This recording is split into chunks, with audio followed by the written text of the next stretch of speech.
Good afternoon, it's Mike here from Goodwin BBO. I'm just going to be running through a few points around writing off for jobs. So, looking at the do's and don'ts of filling in application forms. I'm going to be doing a few short videos covering things around CV writing, etc., cover letters, and so on. So, this is the first of several.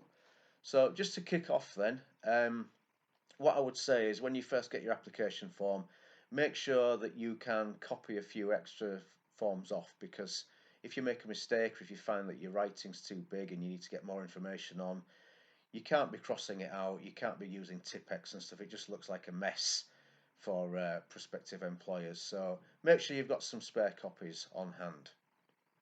Also, when you first get the application form, make sure that you read all of the instructions carefully, because different employers have different guidelines and so on. So don't assume they're all the same. Make sure that you read through carefully, and if you can, get a highlighter and highlight any important points that you may forget. Okay. When you've done that as well, also make sure that you follow any instructions accurately. And if there's anything you don't understand, get some help. So you could get in touch with us. You could email us or give us a call, but also ask a friend, ask a family member, that kind of thing. Just make sure that anything's clarified before you commit anything to paper. Okay. Find a quiet place when you're filling in your form, and make sure that your form is clean and tidy. An employer doesn't want to see coffee marks on the paper or ink spill or any fingerprints, anything like that. Make sure it's nice and clean and tidy. Okay. Make sure your writing's neat, and also check for spellings. Check your spellings and check for grammar errors. Some employers are quite stringent around stuff like that. So again, best to get someone to check it out. If you've got any extra sheets that you need to use, make sure that they're attached securely to your application form, and also make sure that your name is attached to that. There'll be nothing worse than if one of your additional sheets went missing and the employer couldn't find out which application it went for. So make sure it's well attached. Make sure your name's on it. Okay. Wherever possible, answer all applicable questions. If there is a question that is not applicable, instead of leaving it blank, make sure you write N/A or not applicable. And that way, the employer will know that you've read the question and it doesn't apply to you in this instance. Don't enclose a CV as some kind of shortcut to making an application. If they don't want a CV, they will state they don't want a CV.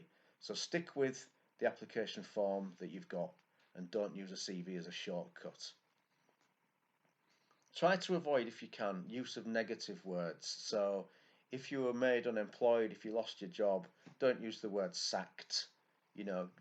Explain a little why you lost the job. Was it funding came to an end, something like that. Profits were down, etc. Don't just put something like sacked, because it does sound negative, and it's not a particularly good use of language. Okay. Check everything once you've filled the form in, and make a copy. So you can hang on to that copy. It'll be useful in future for other applications, but also if you're fortunate enough to be invited for an interview, you can go over that copy again and just as a refresher, remind yourself what you've written, etc. Okay. Always send a covering letter when you send an application. I'll be doing more about covering letters as well.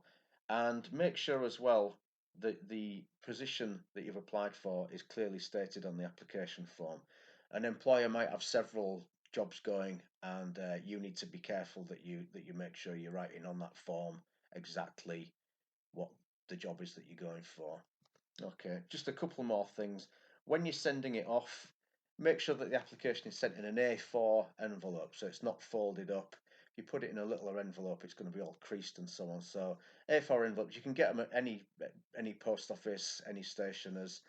And finally, just make sure that the letter arrives at the employer in good time, and make sure that there's no panicking at the end of it, and so on and so forth. So hope this has been useful, and good luck with it. And as I said, I'll be posting some more short videos up over the coming days. So keep your eyes peeled. All right. Cheers. Bye bye.